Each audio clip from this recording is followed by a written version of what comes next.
বিসমিল্লাহির রহমানির রহিম। প্রিয় দেশবাসী, আসসালামু আলাইকুম। গৌরবজনক এই ঐতিহাসিক মুহূর্তে বাংলাদেশের সাহসী ছাত্র জনতাকে বিরচিত অভিনন্দন।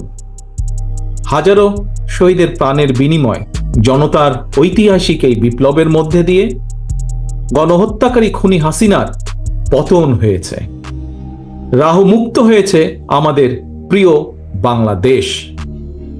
জনতার বিপ্লবের প্রথম ধাপ চূড়ান্তভাবে সফল হয়েছে। লাখো শহীদের প্রাণের বিনিময়ে অর্জিত বাংলাদেশ কখনো পরাজয় মানতে পারে না। এই ঐতিহাসিক বিপ্লবের মধ্যে দিয়ে আবারও প্রমাণিত হয়েছে, দল মত নির্বিশেষে সকলে ঐক্যবদ্ধ থাকলে এই বাংলাদেশকে কেউ কখনো পরাজিত করতে পারে না, পারবে না। প্রিয় দেশবাসী, বিজয়ের এই ঐতিহাসিক মুহূর্তে আমি আজ সেই সব মায়েদের প্রতি বিনম্র শ্রদ্ধা জানাই, এই গণবিপ্লবে যারা তাদের প্রিয় সন্তানকে হারিয়েছেন। এভাবে গত 15 বছরে ফ্যাসিবাদী শাসনকালে অনেক সন্তান তার প্রিয়তম পিতাকে হারিয়েছেন, অনেক স্ত্রী প্রিয়তম স্বামী হারিয়েছেন, গুম খুন অপহরণ করে অসংখ্য মায়ের বুক খালি করে দেওয়া হয়েছে। আপনাদের সন্তানের শহীদ মৃত্যু, স্বজনদের ত্যাগ তিতিক্ষায় 2024 সালের 5ই আগস্ট প্রিয় বাংলাদেশ আরেকটি বিজয় দেখেছে। জনতার ঐতিহাসিক বিপ্লব সফল করতে গিয়ে অসংখ্য ছাত্র জনতা আহত হয়েছেন। বাসায়, হাসপাতালে কিংবা ক্লিনিকে চিকিৎসাধীন যন্ত্রণাবিদ্ধ সময়ে সমস্ত ভালোবাসা নিয়ে আপনাদের পাশে আজ সারা বাংলাদেশ। খুনি হাসিনার বিরুদ্ধে আন্দোলন করতে গিয়ে অসংখ্য মানুষ মিথ্যে মামলা ও রাজনৈতিক উদ্দেশ্য প্রণোদিত মামলায় গ্রেফতারের শিকার হয়েছেন, কারাগারে নিক্ষিপ্ত হয়েছেন।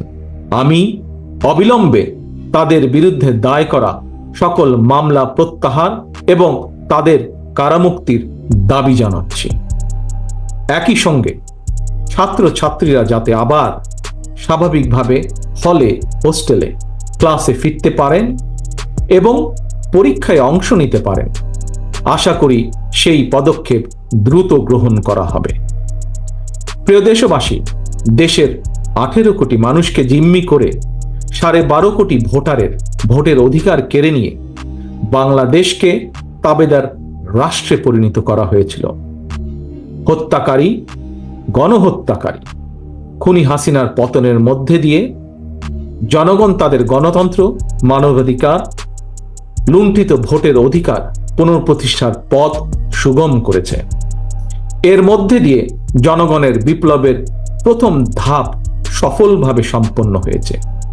এরপর একটি অবাধ সুষ্ঠু নির্বাচনের মধ্য দিয়ে যেদিন দেশের 12 কোটি ভোটার নিরাপদে নিশ্চিন্তে ভোট দিয়ে জনগণের কাছে জবাবদিহিমূলক সরকার প্রতিষ্ঠা করতে পারবে, রাষ্ট্র, সরকার, শাসন প্রশাসনে মুক্তিযুদ্ধের মূল মন্ত্র সাম্য, মানবিক মর্যাদা প্রতিষ্ঠিত করতে পারবে, সর্বোপরি একটি গণতান্ত্রিক বৈষম্যহীন রাষ্ট্র সমাজ গড়তে পারবে, তখনই জনতার ঐতিহাসিক বিপ্লবের চূড়ান্ত সফলতা আসবে। প্রিয় দেশবাসী, জনতার ঐতিহাসিক বিপ্লবকে চূড়ান্ত লক্ষ্যে পৌঁছতে তাই যথাসম্ভব দ্রুততম সময়ের মধ্যে একটি অবাধ, সুষ্ঠু, নিরপেক্ষ নির্বাচনের আয়োজন করতে হবে। জনগণের দ্বারা নির্বাচিত প্রতিনিধিদের কাছে দ্রুততম সময়ের মধ্যে অবশ্যই ক্ষমতা হস্তান্তর করতে হবে। একটি বৈষম্যহীন গণতান্ত্রিক বাংলাদেশ প্রতিষ্ঠার লক্ষ্যে একটি অবাধ, সুষ্ঠু নির্বাচন আয়োজনের জন্য বিএনপি সহ বাংলাদেশের প্রতিটি গণতান্ত্রিক রাজনৈতিক দল সব রকমের সহযোগিতা করবে। প্রিয় দেশবাসী, এবার আমি আপনাদের কাছে একটি বিনীত আহ্বান রাখতে চাই। বিজয়ীর কাছে পরাজিতরা নিরাপদ থাকলে বিজয়ের আনন্দ মহিমান্বিত হয়। সুতরাং বিজয়ের এই আনন্দঘন সময়ে রাহুমুক্তির এই ঐতিহাসিক মুহূর্ত শান্তভাবে উদযাপন করুন। অনুগ্রহ করে কেউ প্রতিশোধ কিংবা প্রতিহিংসা পরায়ণ হবেন না। কেউ নিজের হাতে দয়া করে আইন তুলে নেবেন না। অর্জিত বিজয় যাতে লক্ষ্যচ্যুত না হয় সে ব্যাপারে জনগণকে সতর্ক দৃষ্টি রাখতে হবে। 52, 71 কিংবা 90 মতন ছাত্র জনতা আবারও একটি বিজয়ের ইতিহাস রচনা করেছে। প্রিয় দেশবাসী, আবারও আপনাদের সকলকে বিরচিত অভিনন্দন। আল্লাহ হাফেজ। বাংলাদেশ জিন্দাবাদ। বাংলাদেশ জাতীয়তাবাদী দল জিন্দাবাদ। আমি জানি দীর্ঘ 15 বছরের অত্যাচার, নিপীড়ন, নির্যাতনের পর আমরা আমাদের উচ্ছ্বাসকে খুব সহজে নিয়ন্ত্রণে আনতে পারবো না। দরকারও নেই। আমাদের উচ্ছ্বাস চলুক, আমাদের আনন্দ চলুক, আমাদের সেলিব্রেশন চলুক, কিন্তু এর মধ্যেও কয়েকটা কথা একটু বলা দরকার, আমাদের মনে রাখা দরকার। কারণ শেখ হাসিনাকে দেশ থেকে বিতাড়িত করা, যদিও বিতাড়নে আমরা পছন্দ করিনি, আমরা জানি, কারণ এই যাবতীয় ধ্বংসের পেছনে এই নারী জড়িত। তাকে নিয়ে ভবিষ্যতে আমাদের কি পরিকল্পনা হবে না হবে সেটা নিয়ে আরেকদিন কথা বলবো।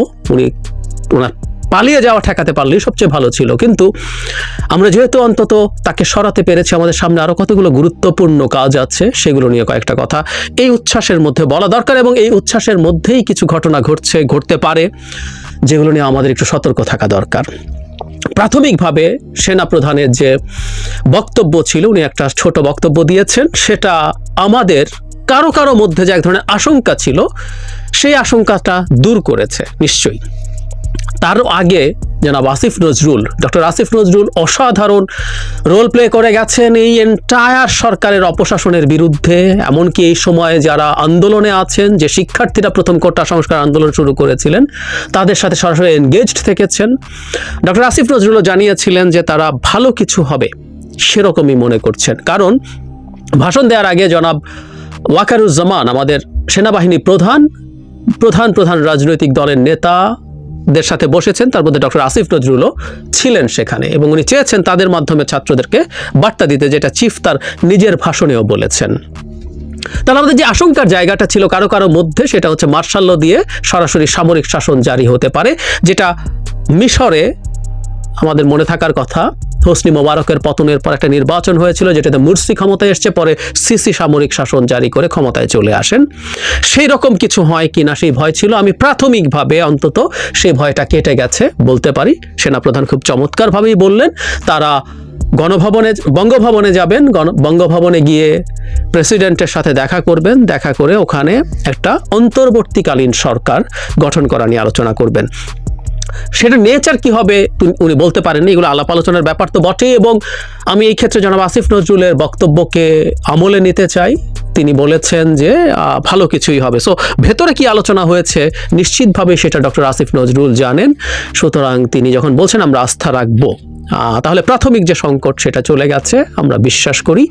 একটা অন্তর্বর্তীকালীন সরকার, এবং আসলে আরো অনেক কথাবার্তা আছে। বাংলাদেশ যেভাবে চলছিল, যা চলছিল, যে স্টেট স্ট্রাকচারে চলছিল, সেগুলো কি হবে, কেমন হবে, এই আলাপগুলো আসতে হবে, সেটা আরেকটু পরের দিকে। কিন্তু এই মুহূর্তে আমাদের উচ্ছ্বাসের মধ্যেও একটা জিনিস একটু জরুরি মনে রাখা। আমি জানি আমি নিজে তো এই সরকারের সময়টাতে আমার প্রত্যেকের জীবনে একটা অতি গুরুত্বপূর্ণ সময় পার করেছি। কিরকম অত্যাচার, নিপীড়নের শিকার আমরা প্রত্যেকে ডিরেক্টলি আর ইনডিরেক্টলি হয়েছে। একটা ছোট উদাহরণ দিই, যাকে ছাত্রলীগ ধরে পেটায়নি সেই মানুষটাও আজকে বাজারে যখন অনেক বেশি দামে জিনিস কিনতে হয়, সন্তানের দুধ কিনতে কষ্ট হয়। আমি দেখেছি নিম্ন মধ্যবিত্ত পরিবার বলছে সন্তানের দুধ কেনা কমানো হয়েছে। বাচ্চাকে আগে মাঝে মাঝে গরুর মাংস খেতে দিতে চাইতো, সে গরুর মাংস খেতে দিতে পারেন না, এখন ফার্মের মুরগি দিতেন, সেই মুরগিটা এখন সহজে পান না।